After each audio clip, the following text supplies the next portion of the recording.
მოგესალმებით, თქვენ უყურებთ გამოშვებას Talk News. Სოლიდარობა მზია ამაღლებელს და ყველა სინდისის პატიმარს. სემეკი ამბობს, რომ ახალციხეში დაბინძურებული წყლის საკითხს სურსათის უნებლობის სააგენტოსთან ერთად სწავლობენ.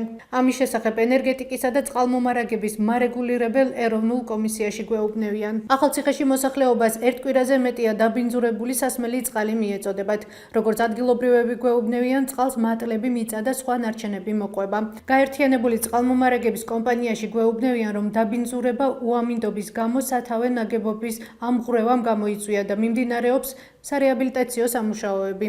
გუშინ 1 აპრილს კომპანიამ აბონენტებს შეტყობინება გაუგზავნა, რომლის მიხედვითაც წყალმომარაგება ღამის 12 საათამდე უნდა აღდგენილიყო, თუმცა ამავე წყაროს ცნობით წყლის მიწოდებამ 20 საათამდე გადაიწია. როგორია დღეს საქართველო-ბრიტანეთს შორის ურთიერთობა? გთავაზობთ საქართველოში ბრიტანეთის ელჩის გარეთ უორდის ინტერვიუს. Dear Ambassador Gareth, thank you so much.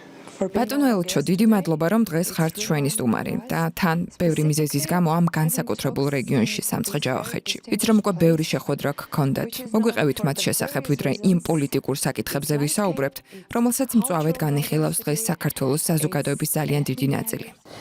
დიდი მადლობა ნინა მოწვევისთვის, ნება მიბოძეთ დავიწყო ქართულად. ნამდვილად ვიმყოფები აქ ახალციხეში პირველად. მიუხედავად იმის, რომ ბოლო 25 წლის განმავლობაში ვესტუმრები საქართველოს და საკმაოდ კარგად ვიცი საქართველო, მაგრამ ეს ჩემთვის ახალი გამოცდილება არის და ძალიან მომეწონა და ვესტუმრე რაბათის ციხე და ეს რატომ მნიშვნელოვანია, იმიტომ რომ მომავალ კვირას დაიწყება პირდაპირ ფრენა ლონდონიდან თბილისში და ჩვენ ველოდებით ახალ ნაკადს, ბრიტანელი ტურისტების ნაკადს და მე მინდა გავაკეთო პატარა რეკლამას, რათა ბრიტანელებმა ჰქონდეს ინფორმაცია არ მხოლოდ თბილისზე, მაგრამ ყველა საქართველოზე და კარგი ამინდია, კარგ ხასიათზე ვარ და დიდი სიამოვნებით ვისაუბრებთ სხვადასხვა თემებს. დიდი მადლობა, მოდით მეც ქართულად გიპასუხებთ. იმიტომ რომ თქვენი ქართული იმსახურებს ძალიან დიდ პატივისცემას საქართველოს აუდიტორიაში და მოსახლეობაში. ჩვენ ვიცით, რომ თქვენ არაერთგზის მიგიმართავთ ქართულ ენაზე ქართული აუდიტორიისთვის და ეს ნამდვილად დასაფასებელია. აქვე ძალიან მოკლედ გადაუხვევდი ჩვენს სტრუქტურას და საიდან იცით ქართული ესე კარგად?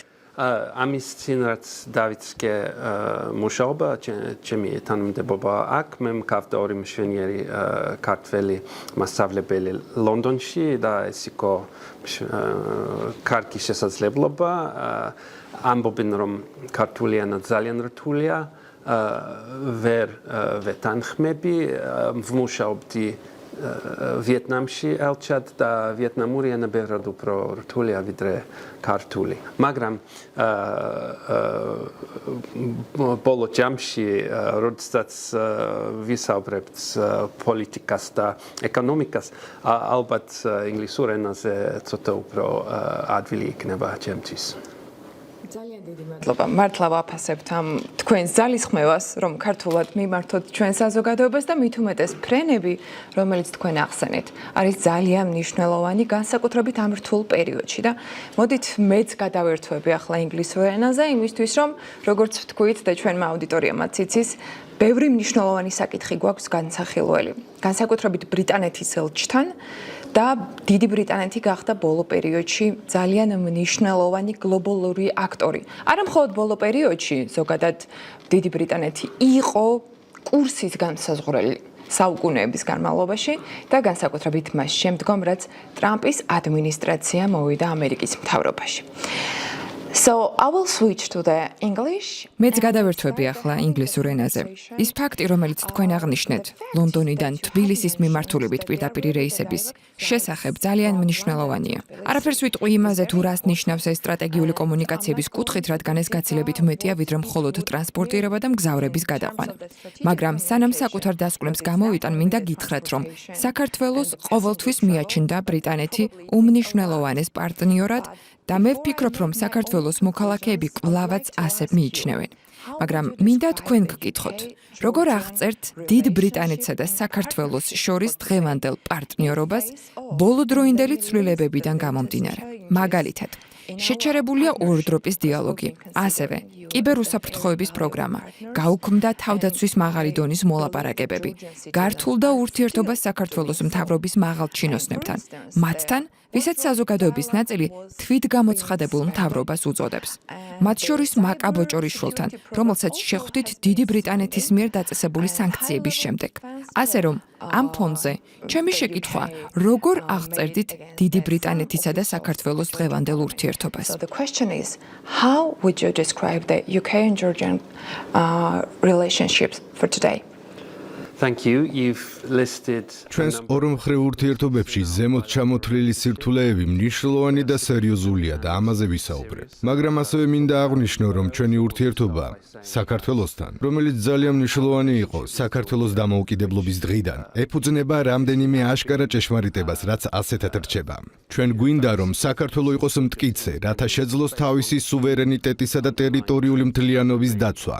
სულს გქონდეს ეკონომიკური მდგრადობა რუსეთის პირისპირ და მე ვიტყოდი, რომ რუსეთი არის ზეწოლის მთავარი წყარო და არა ერთადერთი წყარო. საქართველოს უნდა გქონდეს გამძლე დემოკრატიული ინსტიტუტები, რომლებიც ხელს შეუწყობს რეფორმების განხორციელებას ევროატლანტიკურ გზაზე. ასე რომ ეს კვლავ არის ჩვენი ურთიერთობის საფუძველი. დიდი ბრიტანეთი მხარს უჭერს საერთაშორისო სამართალს და შესაბამისად საქართველოს სუვერენიტეტს. დიდ ბრიტანეთს სურს საქართველოსთან ჯანსაღი ეკონომიკური ურთიერთობა და ამაზე შეგვიძლია მეტი ვისაუბროთ. მაგრამ პოლიტიკური ურთიერთობის თვალსაზრისით, როგორც თქვენ აღნიშნეთ, ჩვენ შევაჩერეთ ურთიერთობების გარკვეული ელემენტები, დიალოგი მაღალ დონეზე და შევზღუდეთ პოლიტიკური კონტაქტი, რადგან ბრიტანელი მინისტრები ძალიან შეშფოთებულები არიან საქართველოში დემოკრატიის გაუარესებით. განსაკუთრებით მომიტინგეებთან დამოკიდებულებით და მათ მიმართ სასტიკი მოპყრობით. ასევე შეშფოთებულნი არიან კანონმდებლობის გამო, რომელიც ზღუდავს სამოქალაქო საზოგადოებას და ართულებს დამოუკიდებელი მედიის საქმიანობას. ამის გათვალისწინებით, ჩვენ შევაჩერეთ ზოგიერთი პროგრამა და თანამშრომლობა, მაგრამ მაინც ვესაუბრებით ერთმანეთს. მე როგორც ბრიტანეთის ელჩი ვესაუბრები ხელისუფლებას, როგორც თქვენ აღნიშნეთ, მე შევხვდი საგარეო საქმეთა მინისტრ ბოჭორიშვილს და სხვა მინისტრებს. მე ვხვდები ოპოზიციურ პარტიებს და მაქვს შეხვედრები საზოგადოებასთან. ეს ჩემი საქმეა, გავიგო რა ხდება ქართულ პოლიტიკაში. ავუხსნა ეს ლონდონს და ასევე გამოვხატო ბრიტანეთის პოზიცია. მე უნდა ვუზრუნველყო, რომ ჩვენ მოგვისმინონ და გარკვეულ დონეზე ეს არის ის, რასაც ვაკეთებ აქ, ახალციხეში. დღეს მქონდა შეხვედრები სამცხე-ჯავახეთის გუბერნატორთან და ქალაქის მერთან. ასევე შევხვდი სამოქალაქო საზოგადოების ორგანიზაციებს სხვადასხვა პერსპექტივის მოსასმენად. რომ შევაჯამოთ, ჩვენ გვაქვს გარკვეული გამოწვევები ორმხრივ პოლიტიკურ ურთიერთობაში. გარკვეულწილად შეშფოთებულები ვართ საქართველოში დემოკრატიის გზიდან გადახრასთან დაკავშირებით. მაგრამ გვინდა ვისაუბროთ და ვიმუშაოთ ამ გამოწვევებზე და გვინდა რომ საქართველოში დემოკრატია აღდგეს. გვინდა რომ საქართველოს ეკონომიკა წარმატებული იყოს. talk and work through those and we want democracy to recover in Georgia and we want Georgia's economy to succeed. Thank you so much. დიდი მადლობა. არის რამდენიმე მნიშვნელოვანი საკითხი, რომელიც მინდა გამოვყო. ერთ-ერთი არის ის, რომ მოლაპარაკებებისთვის საჭიროა ორივე მხარეს ჰქონდეს ლაპარაკის სურვილი. თქვენი პასუხის მიხედვით, სწორად გავიგეთ თუ არა, რომ ქართველ ოფიციალურ პირებს კვლავ სურთ თქვენთან ურთიერთობა. რადგანაც არიან სხვა ქვეყნის ხელისუფლების წარმომადგენლები ან დიპლომატები, რომლებიც ამბობენ, რომ ცდილობენ ურთიერთობას საქართველოს ოფიციალურ პირებთან, მაგრამ მათ უარს ეუბნებიან. But they were rejected. So I can't comment on what's happened. მე ვერ გავაკეთებ კომენტარს სხვა დიპლომატებთან დაკავშირებით, მაგრამ შემიძლია გავიმეორო, რომ ჩვენ შევზღუდეთ ჩვენი კონტაქტები, ჩვენ არ გვაქვს მაღალი დონის პოლიტიკური კონტაქტები და დიალოგები მაღალ დონეზე. ჩვენ გვინდა აზრთა გაცვლა. მე როგორც ელჩს მაქვს ჩემი როლი. მე მივმართე მინისტრებს და მქონია კონტაქტი მინისტრებთან. დარწმუნებული ვარ, ბევრი რამ არის, რაზეც შეგვიძლია ვისაუბროთ. ჯერჯერობით საერთო ენა ვერ გამოვნახეთ გარკვეულ საკითხებზე, მაგრამ ნამდვილად ღირს ცდა. ჩვენ გვინდა, რომ საქართველოს წარმატებას მიაღწიოს და ეს ნიშნავს საქართველოში ყველა აქტორთან ურთიერთობას. With all of the actors in Georgia. 6 or 7 months ago you have said that I hope 6 ან 7 თვის წინ თქვენ თქვით, რომ იმედი გქონდათ, რომ საქართველოს მთავრობა სამოქალაქო საზოგადოების სტიგმატიზებას არ მოახდენდა. რას ფიქრობთ დღეს? Georgian civil society is treated by the Georgian government. So I speak to representatives of civil society regularly. მე რეგულარულად ვესაუბრები სამოქალაქო საზოგადოების წარმომადგენლებს და ბევრი მათგანი გრძნობს ზეწოლას. ბევრი წუხს მათი ორგანიზაციების მომავალზე და ფიქრობს, რომ მათი მოქმედების არე იზღუდება. უნდა გითხრათ, რომ ჩვენ კვლავ შეშფოთებულები ვართ, რომ არსებობს შარშანდელი კანონი საგარეო გავლენის შესახებ, რომელიც ჩვენი აზრით არ შეესაბამება ევროპულ სტანდარტებს. ბოლო რამდენიმე კვირაში ახალი კანონები გაჩნდა, რომლებიც წავიკითხე, თუმცა დეტალურად არ შემისწავლია. ასევე მაწუხებს ის, რომ იზრდება ჯარიმები, იზრდება რისკი და იქმნება ატმოსფერო, რომელიც შიშს იწვევს სამოქალაქო საზოგადოებაში. ევროპის საბჭოს, EUTHO-ს გზავნილი და არა მხოლოდ დიდი ბრიტანეთის გზავნილი, არამედ საქართველოს ევროპელი პარტნიორების გზავნილი არის ის, რომ ჩვენ გვსურს საქართველოს და საქართველოს ხელისუფლებამ მხარი დაუჭირონ სამოქალაქო საზოგადოებას და წაახალისონ ჯანსაღი დემოკრატიული საზოგადოების მნიშვნელოვანი ნაწილი. To support civil society and encourage it. It's an essential part of a healthy democratic society. We're going to come back to the role of UK which was დავუბრუნდეთ დიდი ბრიტანეთის როლს, რომელიც მნიშვნელოვანია არა მხოლოდ დღეს, არამედ მე-20 საუკუნის დასაწყისიდან და არა მარტო საქართველოსთვის, არამედ ზოგადად სამხრეთ კავკასიისთვის. როგორც აღნიშნეთ, საქართველოს დიდი ბრიტანეთის თანამშრომლობა და ორმხრივი პარტნიორობა მხოლოდ პოლიტიკას არ გულისხმობს, არამედ ეკონომიკასაც. საქართველოში დიდი ბრიტანეთი პირდაპირ ინვესტიციების განხორციელების რეიტინგში წლების განმავლობაში წამყვან პოზიციებს იკავებდა. ამის გათვალისწინებით გაქვთ თუ არა მოლაპარაკებები ბიზნესის წარმომადგენლებთან ორივე მხრიდან და როგორია მათი წარმოდგენა შექმნილ გარემოზე. So you're absolutely right. Economic and commercial სრულიად მართალი ხართ. ეკონომიკური და კომერციული ურთიერთობები ნამდვილად მნიშვნელოვანია და შეიძლება ფართოდ არ იყოს ცნობილი, მაგრამ სამი ყველაზე დიდი კომპანია საქართველოში, საქართველოს ბანკი, TBC და Georgian Capital, ყველა ლონდონის საფონდო ბირჟაზე არიან წარმოდგენილნი. და როგორც თქვენ ამბობთ, ყველაზე დიდი უცხოური საინვესტიციო ნაკადი საქართველოში დიდი ბრიტანეთიდან მოდის. ესენი არიან ძალიან ჯანსაღი, ფართო მასშტაბის ინვესტორები, რომლებიც იყენებენ ლონდონის ბაზრის უსაფრთხოებას და ამ არხს ინვესტირებისთვის დინამიურ ბაზარზე, რომელიც გახლავთ საქართველო. ასე რომ მე ვესაუბრები იმ ბიზნესების და სხვა ბიზნესების წარმომადგენლებს, ერთის მხრივ საქართველოში მიკროეკონომიკური საფუძვლები ძლიერია და ზრდა სტაბილურია და აქ არის ღია ეკონომიკა. ჩვენ ნამდვილად გვინდა რომ ასე გაგრძელდეს. მეორეს მხრივ, რა თქმა უნდა, ინვესტირება ასევე დამოკიდებულია სტაბილურ პოლიტიკურ გარემოზე და პროგნოზირების შესაძლებლობაზე, ქვეყნის მიმართულებაზე, სტრატეგიულ მიმართულებაზე. სწორედ აქ გადაიკვეთება პოლიტიკა და ბიზნესი და ბიზნესმენებიც ამბობენ, რომ მათ სურთ საქართველოს მტკიცედ დაუბრუნდეს ევროატლანტიკურ გზას. ეს არის მთავარი გზავნილი. უზრუნველყოფილი იყოს, რომ საქართველო მიისწრაფოდეს ევროპული სტანდარტებისკენ, რომ ჩვენ გავაძლიეროთ ევროპული ბიზნესის, აშშ-ის ბიზნესის ინვესტირებას საქართველოში, რადგან როგორც ვთქვი, ეკონომიკური მდგრადობა დამოკიდებულია დივერსიფიკაციაზე. თქვენ ვერ შეცვლით გეოგრაფიას, თქვენ რუსეთის საზღვარზე ხართ. რუსეთი უეჭველად იქნება საქართველოს ეკონომიკის ნაწილი. მომავალში რუსეთთან გექნებათ ურთიერთობა, მაგრამ ეს არ უნდა იყოს გადამწყვეტი ფაქტორი, რომელიც რუსეთს საქართველოზე ზეწოლის ბერკეტს მისცემს. შესაბამისად ბიზნესმენებს, ვისაც ვესაუბრები, ყველას სურს, რომ საქართველო ევროატლანტიკურ გზაზე დაბრუნდეს. say, let's get Georgia back on the Euro-Atlantic path. და თქვენი ხმა ისმის? ბიზნეს გულისხმობთ თუ მთავრობას? ორივეს. The UK's voice is one voice. გაერთიანებული სამეფოს ხმა ერთი ხმაა, მაგრამ მე ვფიქრობ, რომ ჩვენს დამოკიდებულებას იზიარებენ ჩვენი ევროპელი პარტნიორები და ამერიკელი პარტნიორები. ასე რომ ჩვენი ერთობლივი ხმა დარწმუნებული ვარ ისმის. საკითხავია, იქნება თუ არა საფასუხო რეაგირება ამ მიმართულებით საქართველოს მთავრობის მხრიდან. ჩვენ აქ ვართ, მუშაობთ საქართველოსთან და ბევრი მნიშვნელოვანი ეტაპი იქნება. განსაკუთრებით დაინტერესებული ვართ, რომ საქართველოში შემდეგი ადგილობრივი თვითმმართველობის არჩევნები ჩატარდეს თავისუფალ გარემოში და სამართლიანად. იყვნენ დამკვირვებლები ეუთოდან ბრიტანელი, ფრანგი, გერმანელი დამკვირვებლები, რომლებიც დარწმუნდებიან, რომ ეს არჩევნები ჩატარდება შესაბამისი სტანდარტებით. Observers here from the OSCE, British, French, German observers, making sure that those elections are held to a good standard. Thank you so much for mentioning the municipal elections, because this is the subject. დიდი მადლობა, რომ ადგილობრივი თვითმმართველობის არჩევნები ახსენეთ. ეს ის თემა, რომელიც ფართო დისკუსიის საგანია. არ არსებობს საერთო წარმოდგენა. უნდა ჩატარდეს თუ არა ის კონკურენტულ გარემოში, მიიღებს თუ არა მონაწილეობას ოპოზიცია ადგილობრივ არჩევნებში.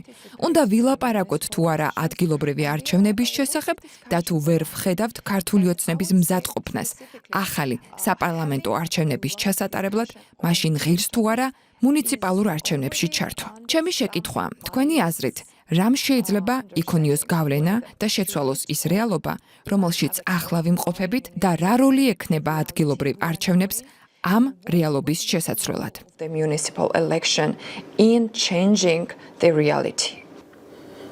So I think there are two answers to that question. What is the role of ვფიქრობ, რომ ამ კითხვებზე ორი პასუხი არსებობს. რა როლი აქვს საერთაშორისო თანამეგობრობას, რომელიც საკმაოდ შეზღუდულია?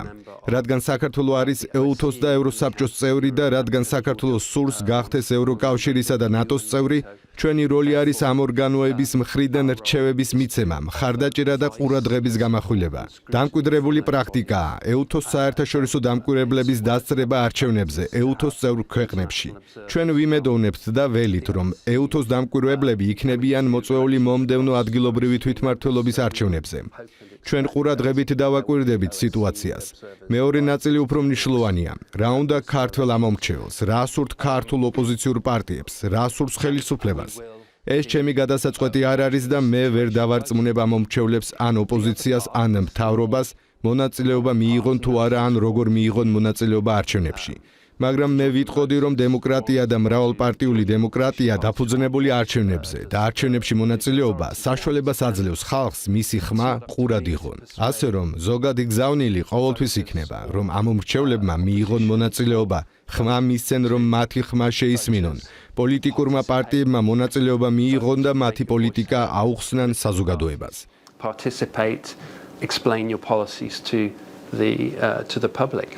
Talking about the elections, the Salome Zurabishvili რაც შეეხება არჩევნებს, საქართველოს მეხუთე პრეზიდენტმა სალომე ზურაბიშვილმა საპარლამენტო არჩევნების შემდეგ ისაუბრა რუსეთის გავლენის შესახებ საქართველოს არჩევნებში. როგორც ვიცი, თქვენ ხართ დიპლომატი, რომელიც ძალიან კარგად იცნობს რუსულ პოლიტიკას, რადგან მუშაობდით მოსკოვში, ასევე სანქტ-პეტერბურგში. სხვადასხვა პოზიციებზე მუშაობდით რუსეთთან რუსეთში. ასე რომ დარწმუნებული ვარ, კარგად გესმით, როგორ მოქმედებს რუსული საინფორმაციო ოპერაციები, რომელიც მძლავრია ბევრი ქვეყნის მსგავსად საქართველოშიც. განსაკუთრებით კი იმ რეგიონში, სადაც ახლა ვართ, სამცხე-ჯავახეთში, რომელიც ეთნიკური უმცირესობებით არის დასახლებული და წლების განმავლობაში რუსული დეზინფორმაციის ერთ-ერთი ყველაზე ინტენსიური სამიზნე იყო. როგორ ფიქრობთ, რამდენად მდგრადია ქართული საზოგადოება რუსული დეზინფორმაციის მიმართ და არა მარტო ქართული საზოგადოება. რამდენად უსაფრთხოა ზოგადად ქართული საინფორმაციო გარემო, მათ შორის თქვენთვისაც, დიპლომატებისთვისაც. პერიოდულად ვრცელდებოდა ცნობები, მათ შორის ნაკლებად საჯარო, რომ რუსული საინფორმაციო ან კიბეროპერაციების სამიზნე ზოგიერთი დიპლომატიც გამხდარა საქართველოში და მათი საინფორმაციო წყაროები საკმარისად არ იყო დაცული. თქვენ რამდენად უსაფრთხოდ გრძნობთ ამ კუთხით თავს საქართველოში? protected enough in Georgia in terms of the Russian informational operations? So let me start by saying that disinformation and Russian disinformation. დავიწყებ იმით, რომ დეზინფორმაცია და რუსული დეზინფორმაცია არის გამოწვევა დიდ ბრიტანეთში, ნატოში და ასევე საქართველოშიც. ნატომ ახლახან გამოაქვეყნა სახელმძღვანელოების ახალი ნაკრები დეზინფორმაციასთან გამკლავების შესახებ. ამ მეთოდებიდან ბევრი ეფუძნება დიდი ბრიტანეთის გამოცდილებას.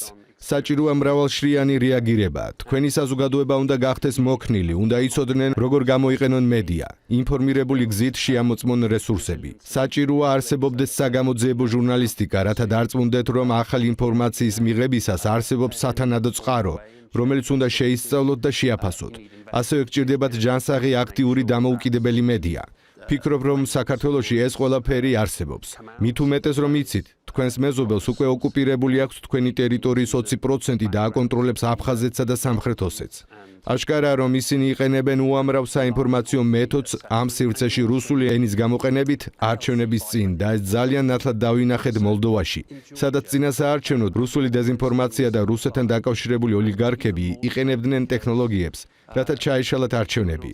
ყველგან სხვადასხვანაირად ხდება, მაგრამ მე ვფიქრობ, მთავარი ის არის, რომ საქართველოს შეუძლია დაიცვას საკუთარი თავი ჯანსაღი აქტიური დამოუკიდებელი მედია გარემოთი. ამიტომ ვუჭერდით მხარს დამოუკიდებელ მედიას საქართველოში.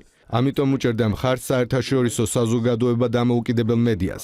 ამ მომენტში მაწუხებს ის ნარატივი, რომ მედიისთვის უცხოური დაფინანსება ცუდია. ბოლო 2 წლის განმავლობაში რუსეთიდან მოდის ტოტალური დეზინფორმაცია საქართველოში ბრიტანეთის საელჩოს შესახებ, რომელიც ცდილობს დაგვარწმუნოს, რომ ჩვენ წინ ვწევთ ამა თუ იმ თემას საქართველოში. But there was the sub-question regarding the cyber security as well. შეკითხვა ასევე გულისხმობდა კიბერუსაფრთხოებას და კომუნიკაციების დაცულ ხაზებსაც.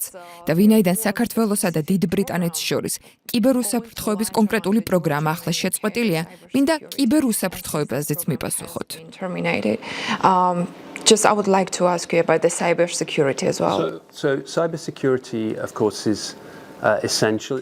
სულ ახლახანს ვაწარმოებდით წრთნებს, რათა დავხმარებოდით ქართულ კომპანიებს ეფექტურ რეაგირებაში კიბერშეტევების დროს.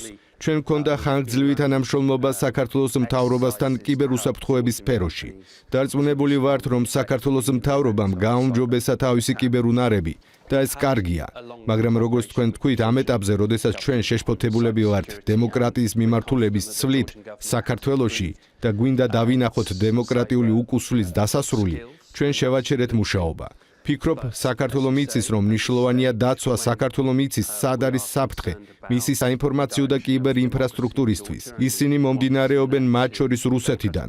ნატო მიცის საიდან მოდის საფრთხეები, რადგან ნატოს აქვს ახალი სტრატეგია დეზინფორმაციის წინააღმდეგ, რომელიც მიმართულია რუსეთიდან მომდინარე საინფორმაციო საფრთხეებისკენ.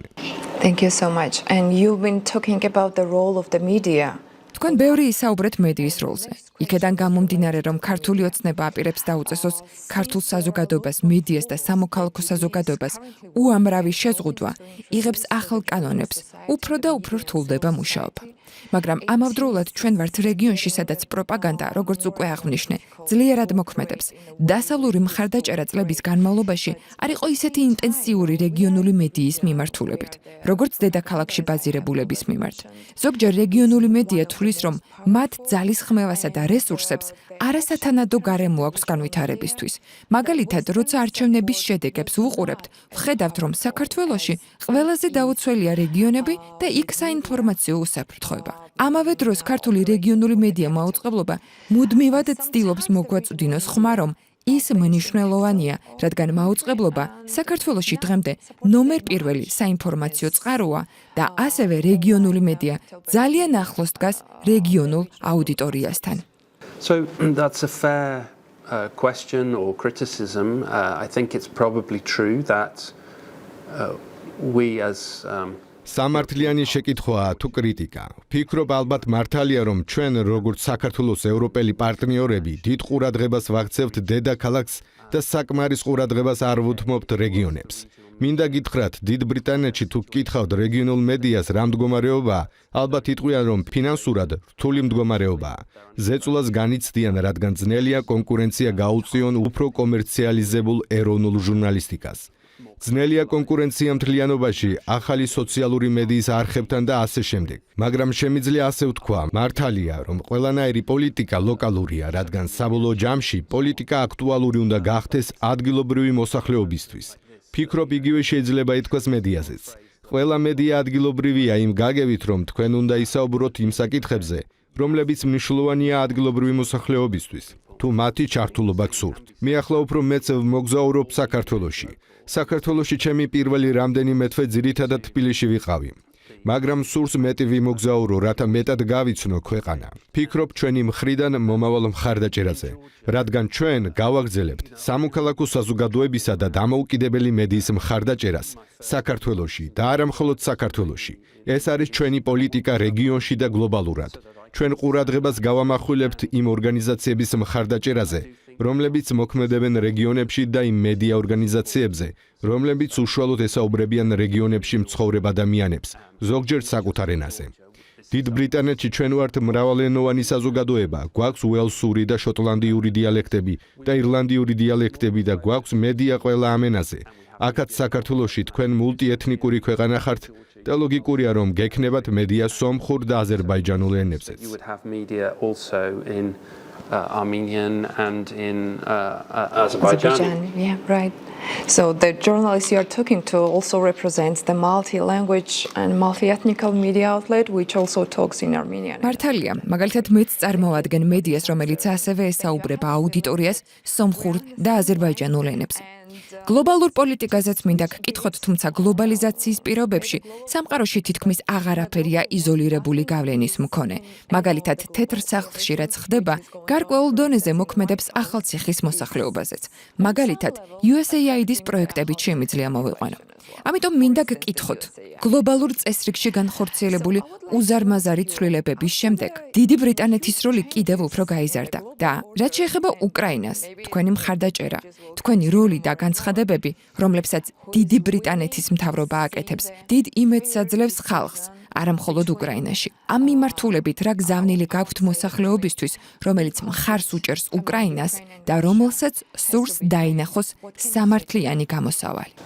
So achieving a fair and sustainable peace in Ukraine.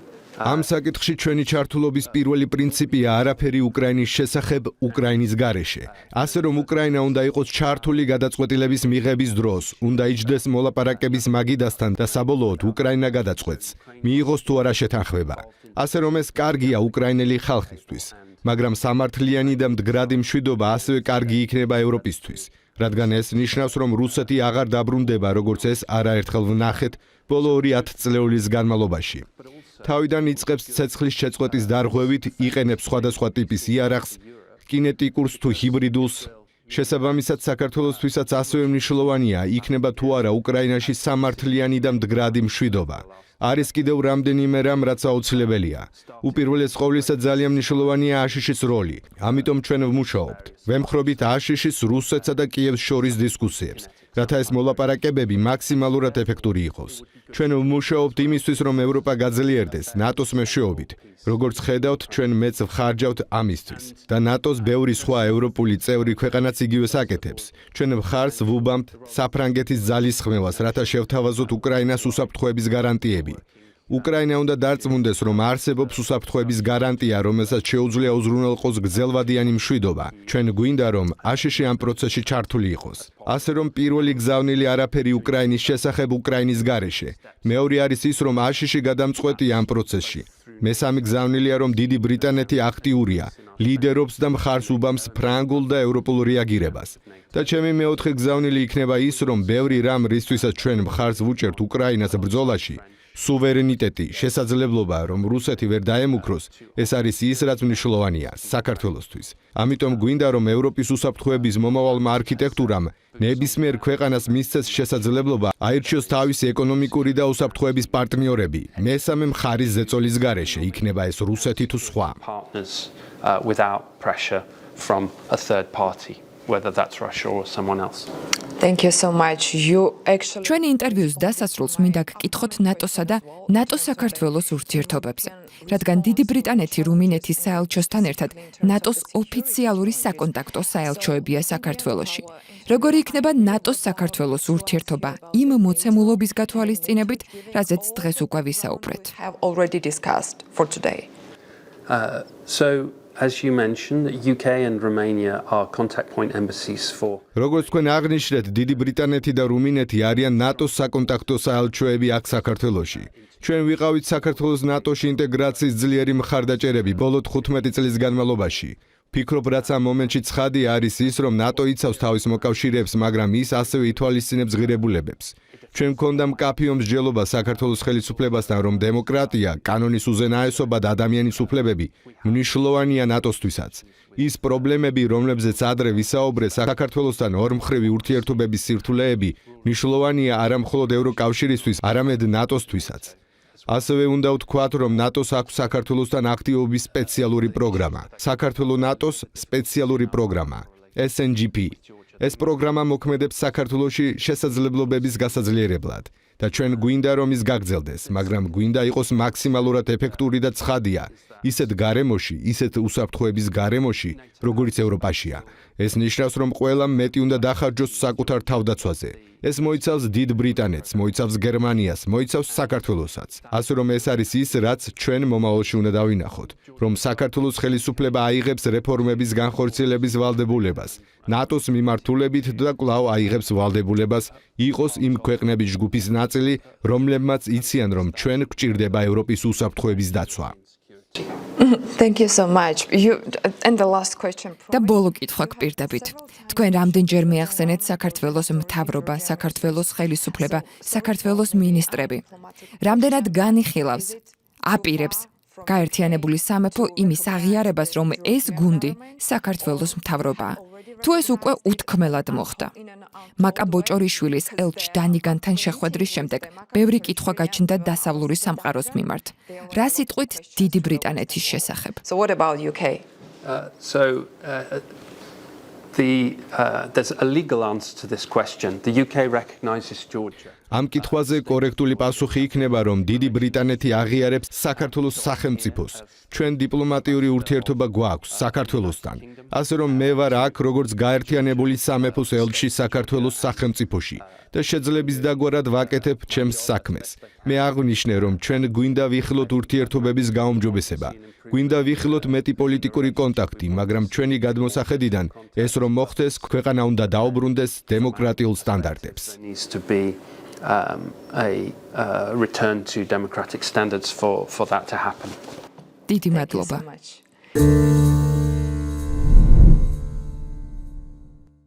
ეს იყო ჩვენს ხელთარცებული დღევანდელი ბოლო ინფორმაცია. მეტი და დეტალური ინფორმაციისთვის ესვეც ჩვენს ვებგვერდს Stock TV-წერტილი და Facebook გვერდს Stock TV. გმადლობთ რომ გვიყურებთ. ყველამდე.